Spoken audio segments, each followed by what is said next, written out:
Hello नमस्कार दोस्तों, स्वागत है आपका हमारे चैनल मास्टर स्टडी क्लासेस पर। तो आज हम पढ़ने वाले हैं नंबर सिस्टम, जिसको कि हिंदी में कहते हैं संख्या पद्धति। थोड़ा सा देखते हैं संख्या पद्धति के बारे में। इसमें जो है ना, अधिकतर हम पढ़ेंगे संख्या के बारे में। क्या पढ़ेंगे? संख्या के बारे में। देखते संख्या के बारे में। ये जो है ना, संख्या पद्धति दो प्रकार में बटा हुआ है। संख्या मतलब कि जो नंबर होता है, मतलब कि जो संख्या होता है, संख्या दो प्रकार में बटा हुआ है। कितने प्रकार में? NUMBER। संख्या दो प्रकार में बटा हुआ है। एक को कहते हैं वास्तविक संख्या, एक को कहते हैं वास्तविक संख्या। एक को क्या कहते हैं? वास्तविक संख्या। और एक को क्या कहते हैं? काल्पनिक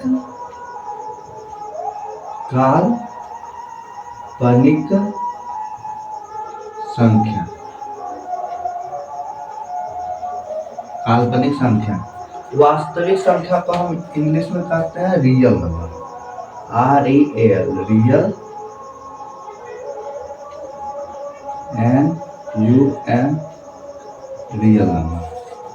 और वास्तविक संख्या काल्पनिक संख्या कहते हैं इमेजिनरी नंबर, IMAGINARY,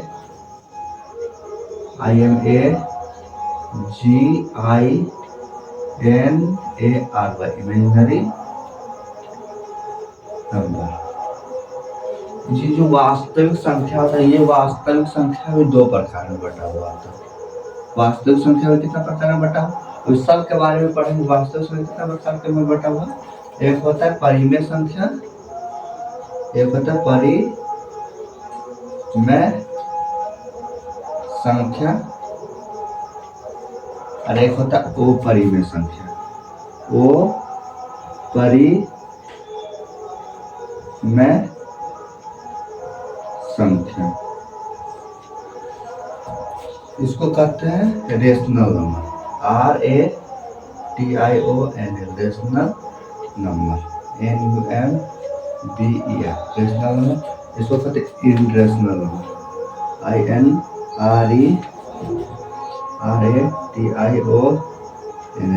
इनरेशनल नंबर।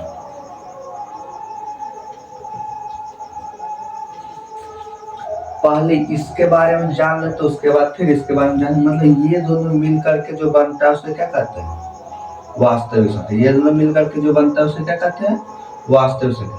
और वास्तविक संख्या और काल्पनिक संख्या से जो मिल करके बनता है, वास्तविक संख्या और जो काल्पनिक संख्या के मिलने से बनता है उसे कहते हैं सम्मिश्र संख्या।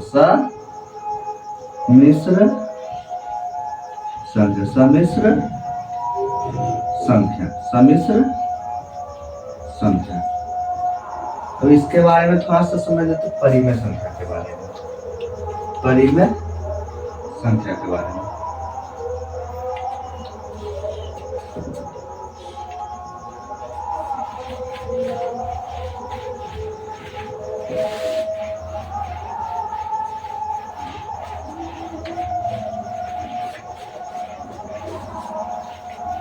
हम समझ लेते थोड़ा सा परिमेय संख्या के बारे में। परिमेय संख्या, rational number, RTIO, rational number,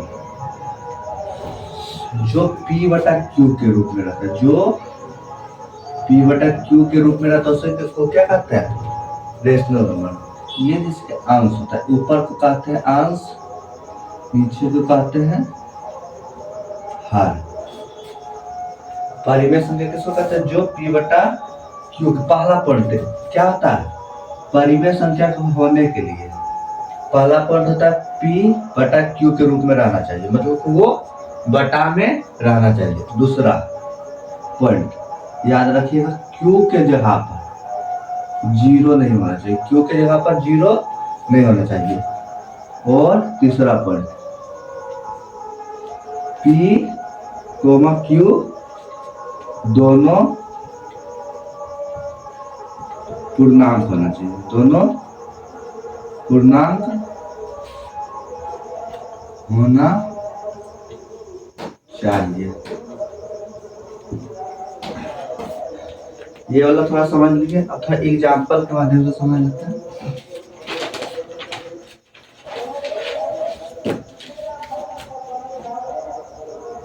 जैसे एग्जाम्पल, ये इसका परिभाषा हुआ, ये इसका क्या हुआ, परिभाषा। सिर्फ पी बटा क्यू मतलब थोड़ा समझे क्वेश्चन, ये 2/7 लेते हैं, ये 2 बटा क्या लेते हैं 7। ये क्या हो जाएगा अंश और हर, ये क्या हो जाएगा परिमेय संख्या या रेशनल नंबर, या रेशनल नंबर परिमेय संख्या हो जाएगा। अगर हम देखते, अच्छा आप बताए, अगर कुछ नहीं रहता नीचे तो एक रहता, कुछ नहीं नीचे में रहता तो एक रहता, ये भी क्या हो जाएगा परिमेय संख्या, ये भी क्या हो जाएगा परिमेय संख्या। आप बताइएगा ये वाला परिमेय संख्या होगा या नहीं, ये वाला परिमेय संख्या होगा या नहीं। पहला पॉइंट दिमाग में रखिए, जब तक क्वेश्चन सोल्व होता है ना, जब तक क्वेश्चन सोल्व होता है तब तक क्वेश्चन को सोल्व करना। जब तक क्वेश्चन सोल्व, 25 को अगर हम तोड़ेंगे तो क्या होगा 5 गुना 5, और 36 को अगर हम तोड़ेंगे क्या होगा 6 गुना 6। जब तक क्वेश्चन टूटता है तब तक तोड़ना है। तो इसमें से 5 निकल जाएगा और इसमें से 6 निकल जाएगा। तो ये टोटल, ये भी बटाना आया कि नहीं, ये भी क्या आ जाएगा परिमेय संख्या, ये भी क्या आ जाएगा पर। जब तक क्वेश्चन सोल्व होता है तब तक क्वेश्चन सोल्व करना। जैसे कि अगर आप ये वाला बताइएगा, रूट 27 बटा रूट 29, रूट 29। अच्छा, ये इसको अगर हम तोड़ते तो निकलता है, नहीं निकलता। अगर इसको तोड़ते हैं देखिएगा तो क्या हो जाएगा 3 गुना 3 गुना 3, लेकिन ये 29 जो है कभी निकलेगा नहीं। पहले क्वेश्चन जब तक सोल्व होता तब तक सोल्व करना, ठीक है। ये दोनों निकल जाएगा तो ये क्या हो जाएगा 3√3 बटा रूट 29, लेकिन ये तो नहीं ना निकला, तो ये कौन सा संख्या हो जाएगा ओ परिमेय संख्या। ये क्या कौन सा संख्या हो जाएगा ओ परिमेय संख्या। आप दूसरा क्वेश्चन बताइएगा, √3 बटा रूट 27। अगर आप इसको तोड़ते हैं ये वाला टूटेगा, टूट जाएगा। इसको हम ऐसे लिख सकते हैं कि नहीं, इसको रूट बोलते हैं। 3 बटा 27, 3 नमा 27, क्या हो जाएगा 3 बटा 1 बटा 3। ये 9 को निकालेंगे 3 होगा कि नहीं, तो क्या हो जाएगा 1 बटा 3। ये कौन सा संख्या हो जाएगा परिमेय संख्या, परिमेय संख्या। इसको थोड़ा सा नोट करिएगा।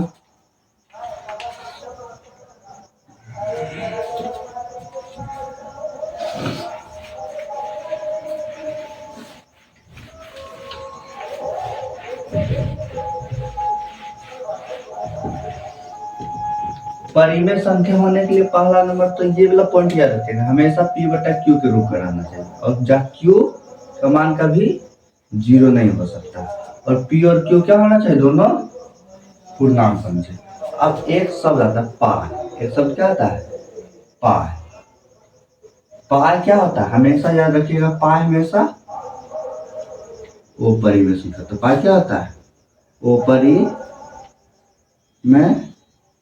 संख्या होता है, लेकिन पाई का मान जो होता है 3.14।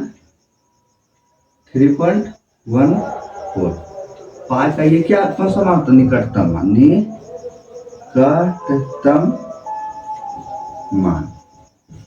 और एक होता है पाई और 22/7। एक क्या होता है 22/7? पाई होता है वो परिमेय संख्या। पाई कौन सा संख्या होता है? वो परिमेय संख्या। लेकिन 22/7 जो होता है ये कौन सा संख्या होता है? परिमेय संख्या। ये कौन सा संख्या होता है? परिमेय संख्या। इसको थोड़ा सा दिमाग में रखिएगा।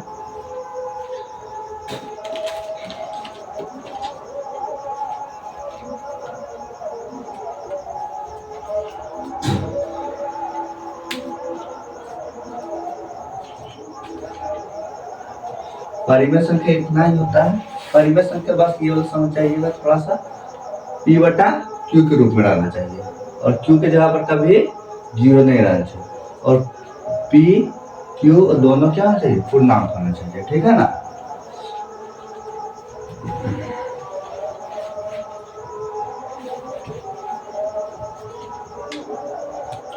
तो यहाँ पर थोड़ा सा देखिए, परिमेय संख्या भी 2 प्रकार का होता है। परिमेय संख्या भी कितना प्रकार का होता है?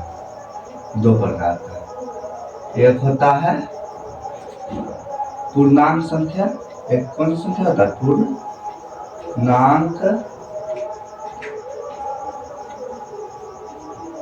संख्या, जिसको इंग्लिश में कहते हैं इंटीजर्स नंबर।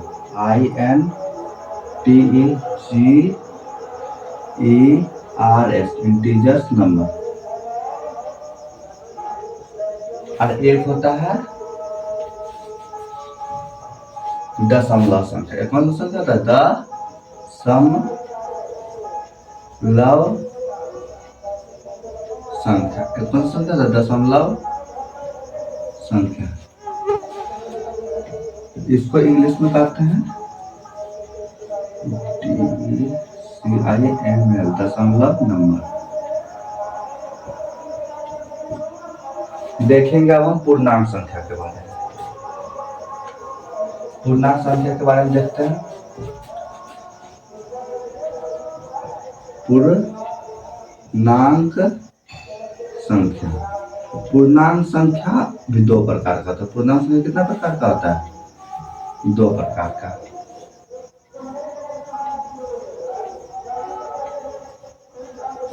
एक होता है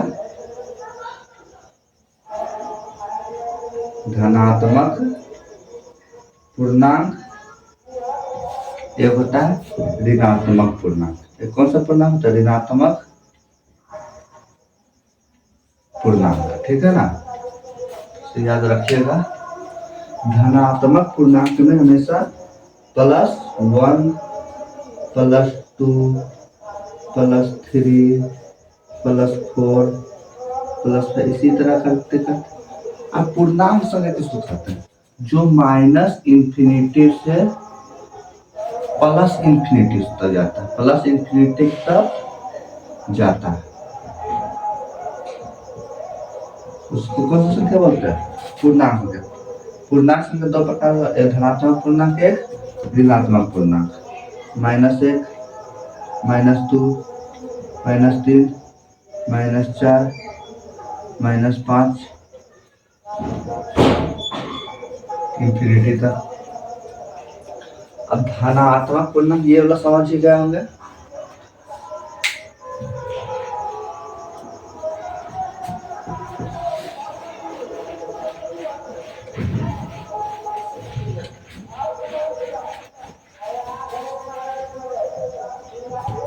अब आता है धनात्मक पूर्णांक। धनात्मक पूर्णांक भी 2 प्रकार का होता है। धनात्मक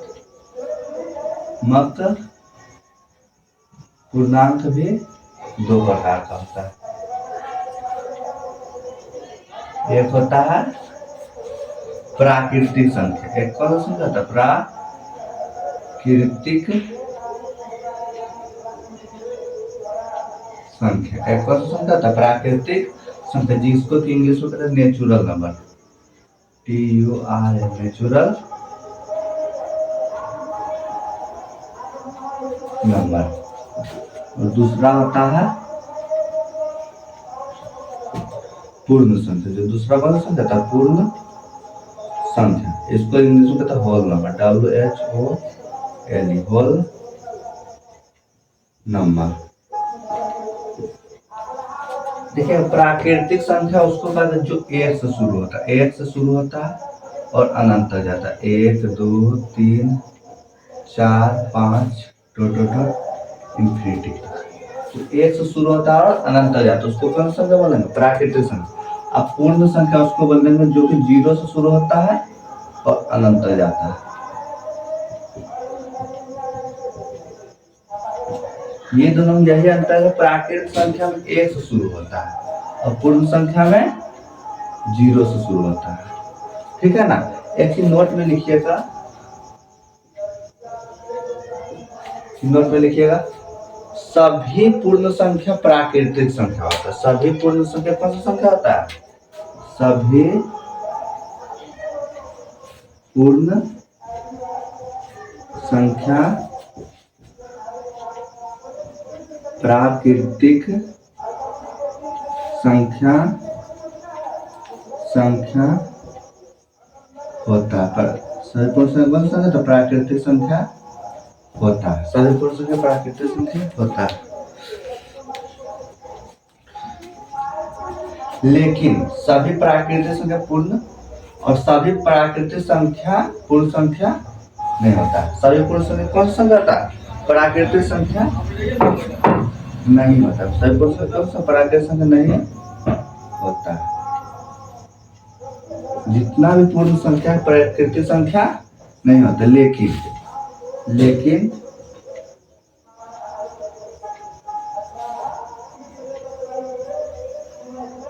प्रत्येक प्राकृतिक संख्या पूर्ण संख्या होता है। ये वाला जरूर पॉइंट याद रखिएगा। धनात्मक पूर्णांक दो प्रकार का होता है। ये प्राकृतिक संख्या से कहते हैं जो 1 से शुरू होता है अनंत तक जाता है। पूर्ण संख्या से कहते हैं जो 0 से शुरू होता है और अनंत तक जाता है। और ये याद रखिएगा जरूर, ये हमेशा एग्जाम में पूछता है, 10th वाला एग्जाम में। क्या सभी प्राकृतिक संख्या पूर्ण संख्या होता है? क्या सभी प्राकृतिक संख्या पूर्ण संख्या होता है? क्या होता है? नहीं, सभी पूर्ण संख्या प्राकृतिक संख्या नहीं होता, लेकिन सभी प्राकृतिक संख्या क्या होता है? पूर्ण संख्या होता है। ठीक है ना? इसको थोड़ा सा नोट करिएगा। अब हम पढ़ेंगे दशमलव के बारे में।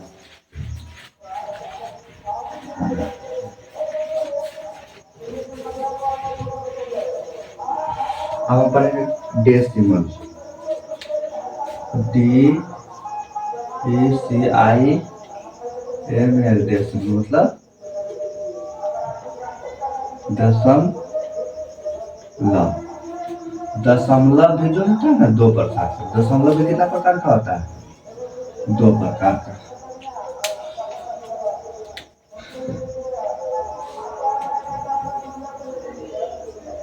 दशमलव भी कितना प्रकार का होता है? दो प्रकार का। एक होता है शांत दशमलव। एक कौन सा दशमलव होता है? शांत दशमलव। दशमलव कितना प्रकार का होता है? एक होता है शांत दशमलव, एक होता है अशांत दशमलव। एक होता है अशांत दशमलव।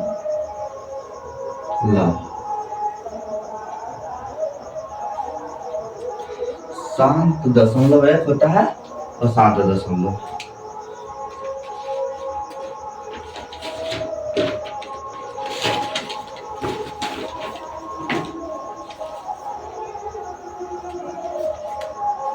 जैसे क्या कहा हम देखेंगे शांत दशमलव।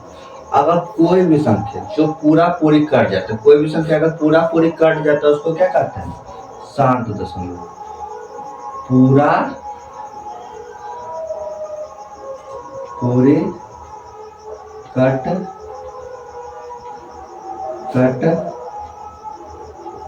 जाता है या पूरा पूरी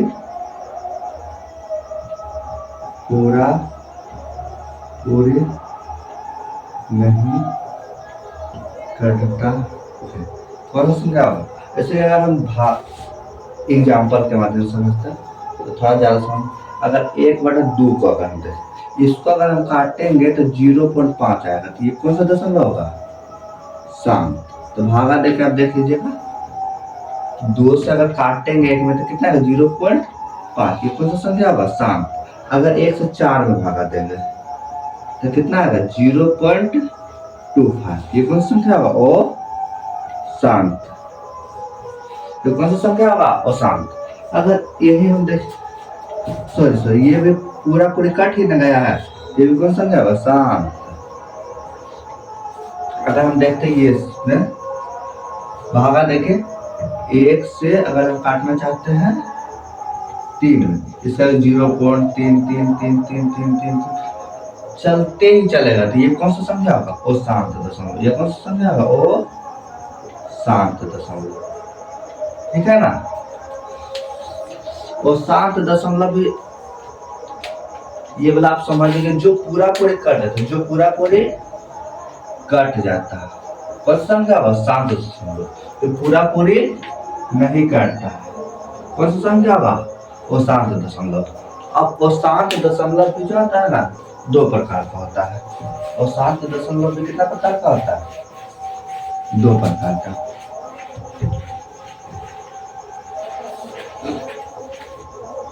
तो शांत दशमलव और शांत दशमलव और शांत दशमलव भी कितना प्रकार का होता है? 2 प्रकार का।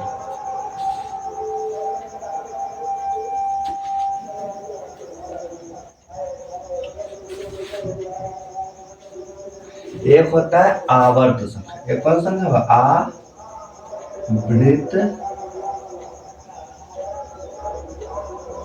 संख्या।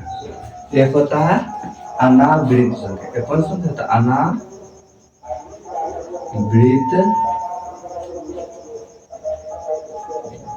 संख्या। ठीक है ना? आवर्त संख्या थोड़ा समझते हैं, जो एक ही चीज रिपीट होता है, जो एक ही चीज रिपीट होता है उसको कौन सा कहते हैं? जो एक ही चीज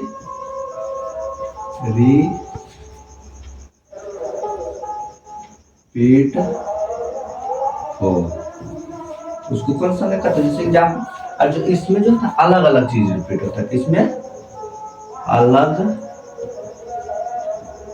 अलग अलग अलग चीज रिपीट होता है, अलग अलग चीज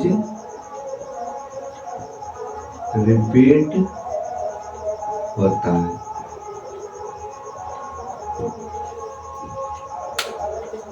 आवर्त जो एक ही चीज रिपीट होता है, इससे क्या अगर हम किसी से भागा देंगे 0.3333, ऐसे अगर 0.31, फिर से आएगा 31, फिर से आएगा 31। ठीक है ना? इसको कौन सा संख्या कहेंगे? अगर इसको हम इस तरह से लिख सकते हैं 0.31 के ऊपर डैश, यानी 31 हमेशा रिपीट हो रहा है, क्योंकि 31 हमेशा रिपीट हो रहा है। और ये तो कौन सा संख्या हो जाएगा? आवर्त संख्या। जो एक ही चीज रिपीट होता है, अगर कोई किसी से भागा देंगे किसी में, तो एक ही चीज रिपीट होगा, वो कौन सा संख्या होगा? आवर्त संख्या। लेकिन अगर हम भागा देते हैं 0.4123 कुछ भी आ रहा, ये कौन सा संख्या होगा? अनावृत संख्या। और शांत दशमलव कितना प्रकार का होता है? 2 प्रकार, आवर्त और अनावर्त। जो एक ही चीज रिपीट होता है उसको आवर्त, और जो अलग अलग चीज रिपीट होता है उसको अनावर्त संख्या कहते हैं। ठीक है ना? इसको थोड़ा सा नोट करिएगा।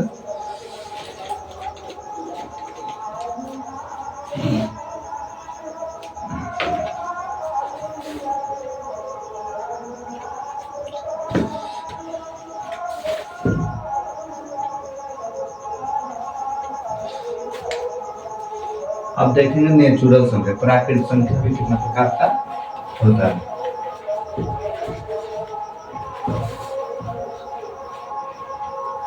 अगर आपको इसका पीडीएफ चाहिए होगा तो मेरे टेलीग्राम का लिंक नीचे में दिया हुआ होगा, आप वहां से प्राप्त कर सकते हैं इसका पीडीएफ, ठीक है ना। सबसे देखेंगे natural number, N A R natural number, प्राकृतिक संख्या, प्राकृतिक संख्या, ठीक है ना। प्राकृत संख्या में जो होता है 4 प्रकार का होता है।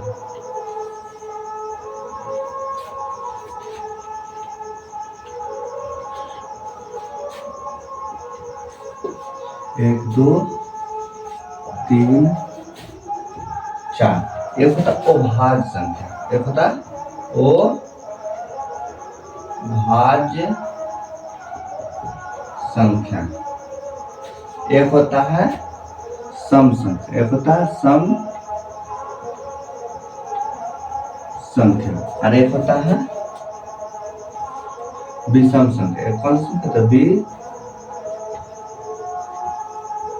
विषम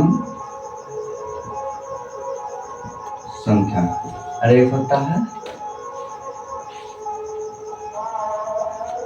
अभाज्य संख्या, सम संख्या, एक होता है भाज्य संख्या, एक होता है भाज्य संख्या, ठीक है ना।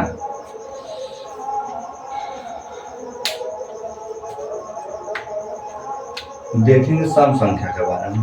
पहले देखते अभाज्य संख्या के बारे में, ये थोड़ा सा ज्यादा बड़ा होगा, इसलिए पहले देखते सम संख्या। जो 2 से पूरा पूरी कट जाता है, जो 2 से पूरा पूरी कट जाता है, डिवाइड बाय 2। तो 2 से जो 2 से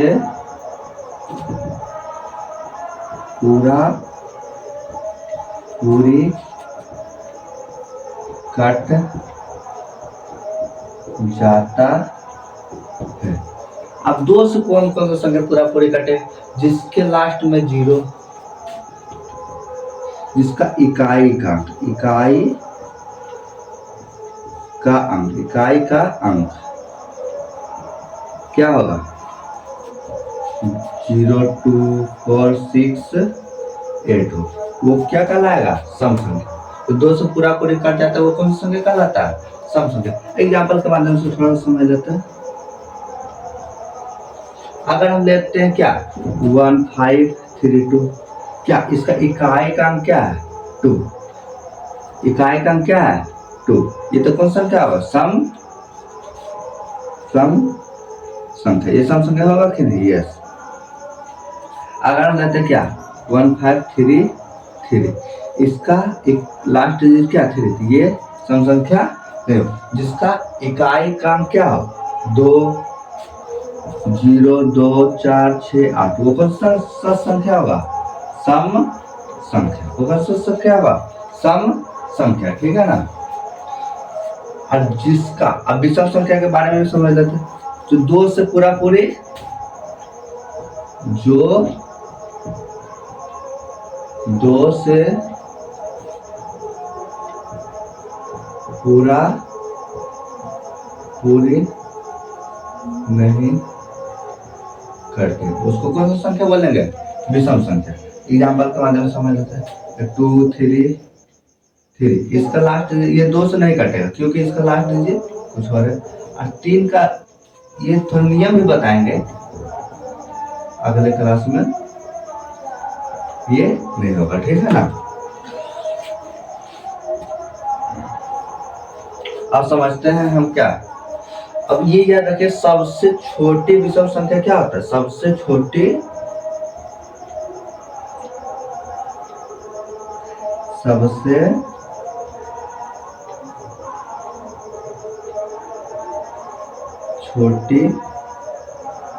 विषम संख्या क्या होता है?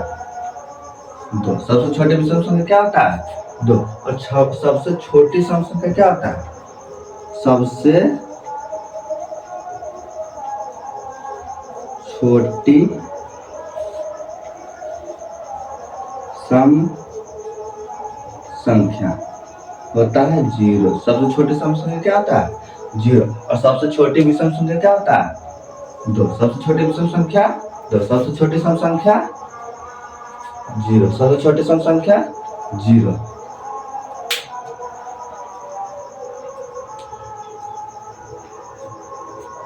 ये थोड़ा सा गलत है। सबसे छोटी विषम संख्या होगा 1। सबसे छोटी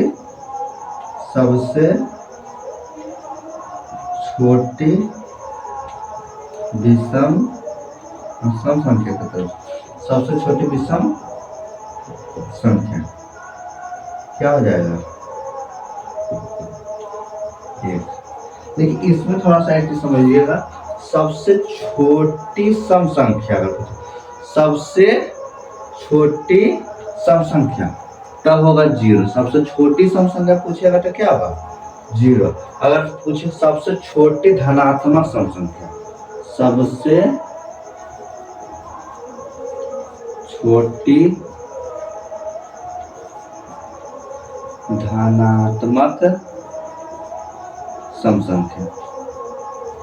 संख्या तो क्या होगा 2। सबसे छोटी सम संख्या 0, लेकिन सबसे छोटी धनात्मक सम संख्या क्या होगा 2। इसको थोड़ा सा याद रखिएगा। अब पढ़ेंगे अभाज्य संख्या, जिसका केवल इसको थोड़ा विस्तार में पढ़ेंगे।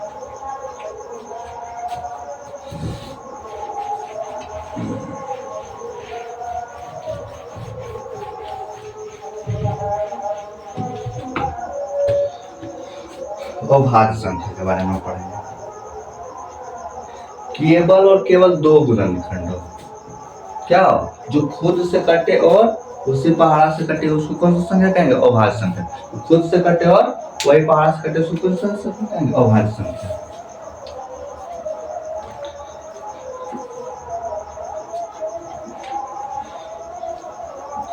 खुद से कटे और वही संख्या से कटे अभाज्य संख्या कहलाता है।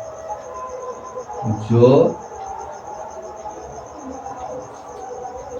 केवल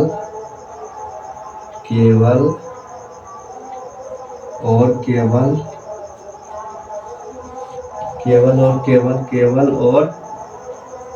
केवल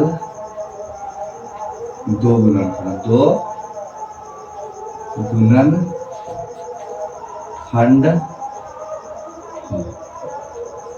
उसको कौन सा संख्या कहेंगे गुणनखंड। मतलब थोड़ा सा अगर हम 2 लिख रहे हैं, 2 को अगर हम काटेंगे तो 1 से कटेगा और 2 से कटेगा।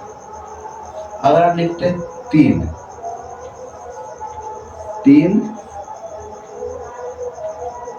1 से कटेगा और 3 से कटेगा। अगर हम लिखते हैं 5 1 से कटेगा और 5 से कटेगा। ठीक है ना।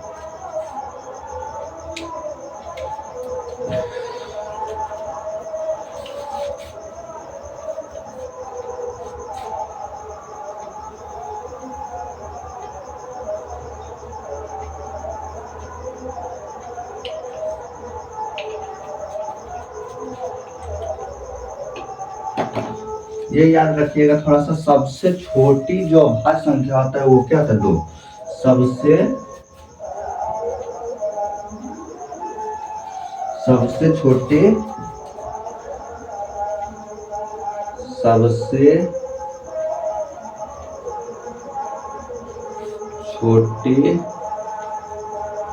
अभाज्य संख्या क्या होता है 2। सबसे छोटी अभाज्य संख्या क्या होता है 2। सबसे छोटी अभाज्य संख्या 2। अगर पूछे 2 सबसे छोटी 2 अंकों की अभाज्य संख्या, सबसे छोटी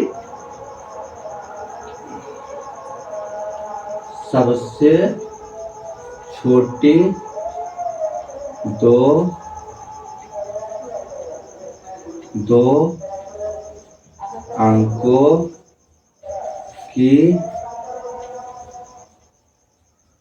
अभाज्य संख्या तो क्या होगा 11। सबसे छोटी अभाज्य संख्या 2 और सबसे छोटे 2 अंकों की अभाज्य संख्या 11, क्योंकि 11 1 से कट रहा है और खुद से कट रहा है। अब थोड़ा सा इसका आगे समझ लेते हैं। अब वो सबसे बड़ी 2 अंकों की अभाज्य संख्या क्या होगा सबसे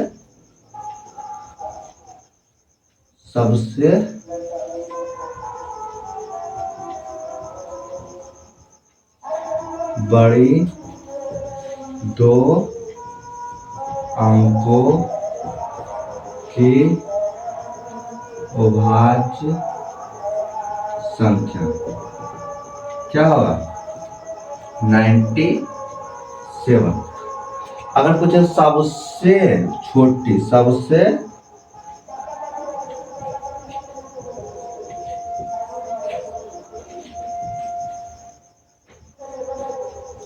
छोटी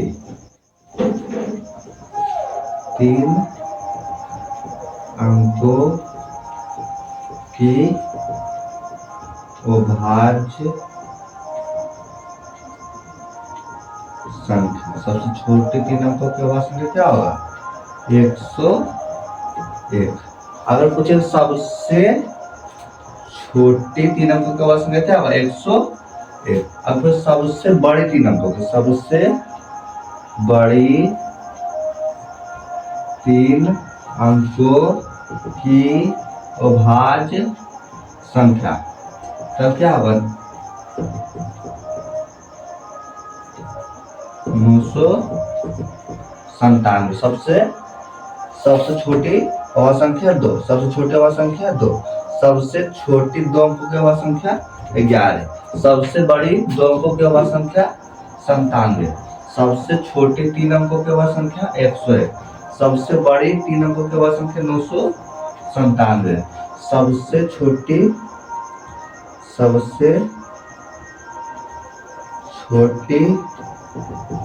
चार अंकों की अभाज्य संख्या क्या होगा 1009। ठीक है, इसको थोड़ा सा याद रखिए। और सबसे बड़ी चार अंकों की अभाज्य संख्या क्या होगा 9973। इसको थोड़ा सा नोट करिएगा।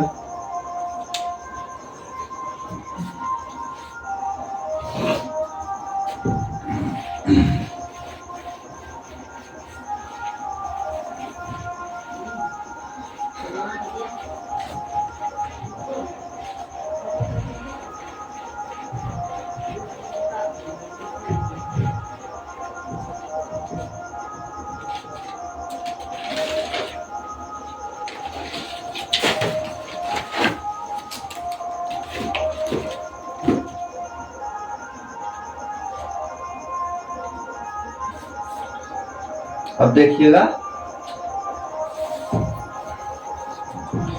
सह अभाज्य संख्या,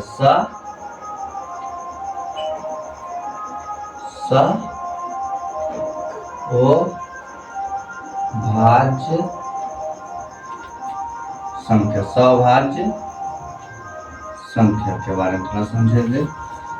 जिसका HCF क्या हो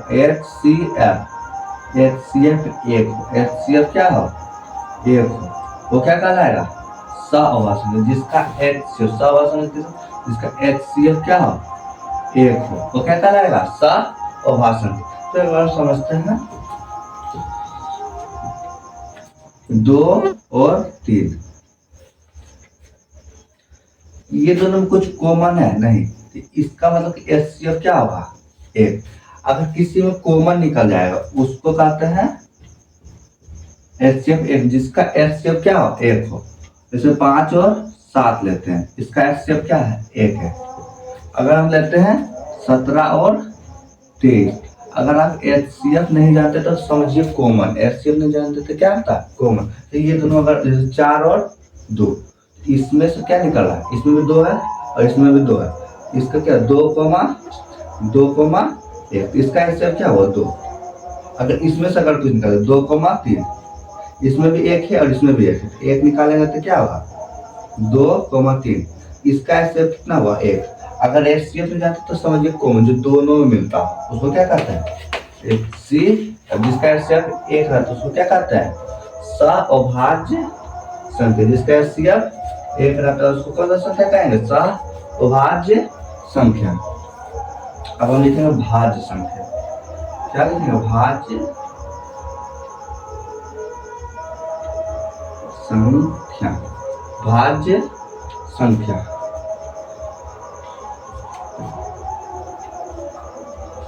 भाज्य संख्या किसको जिसका दो से ज्यादा गुणनफल जो दो जिसका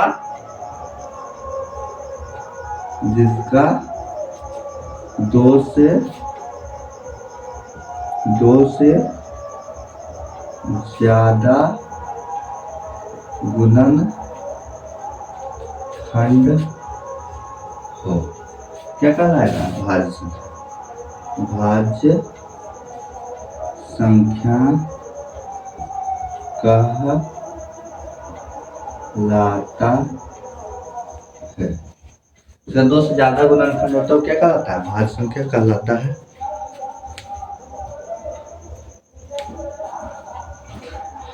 जैसे कि अभाज्य संख्या को संयुक्त संख्या कहते हैं या संयुक्त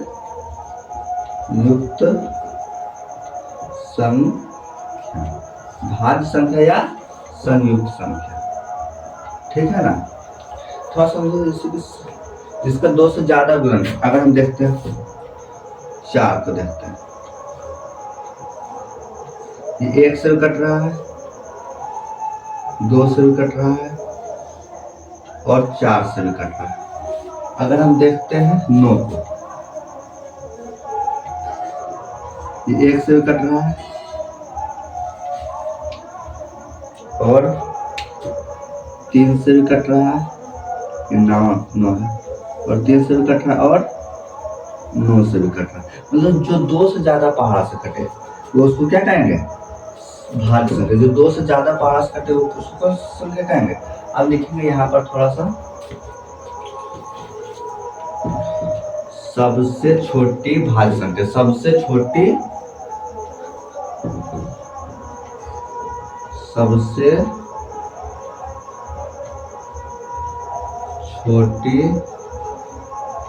भाज्य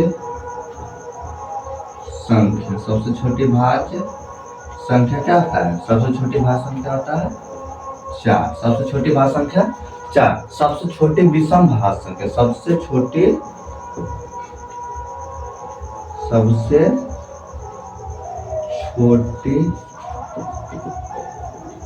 विषम भाज्य संख्या क्या होता है सबसे छोटी विषम भाज्य संख्या क्या होता है 9।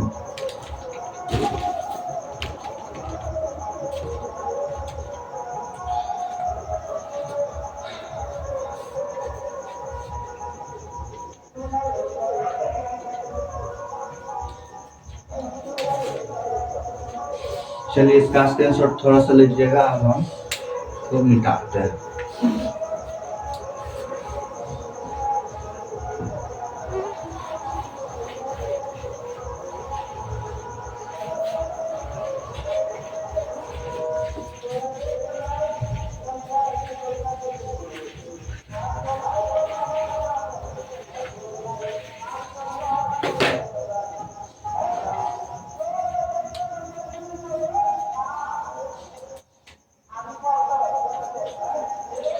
अब हम देखेंगे उत्तम संख्या क्या देखेंगे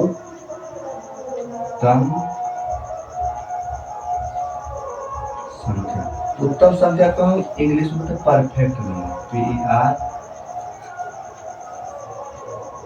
PRFECT परफेक्ट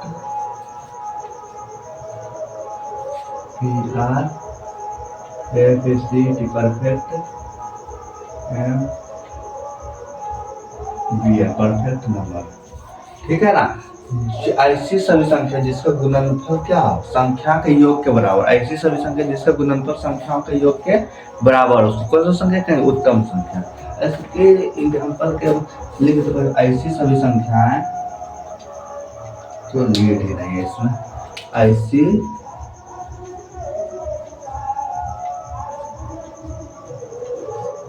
सभी संख्याएं जिसका गुणनखंड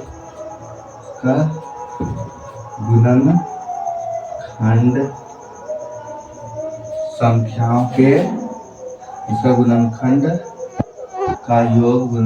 का योग संख्या के बराबर हो उसे उत्तम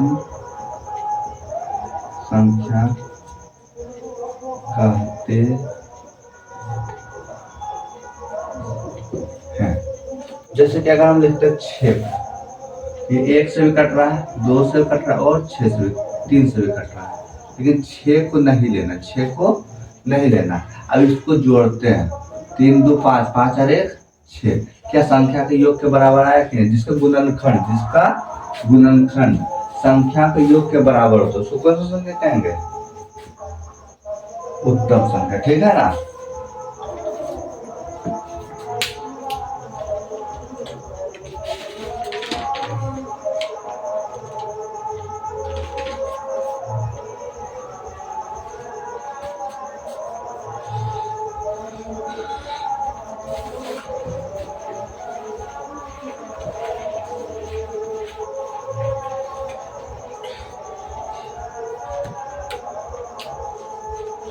चलिए आज का क्लास यहीं पर खत्म करते हैं।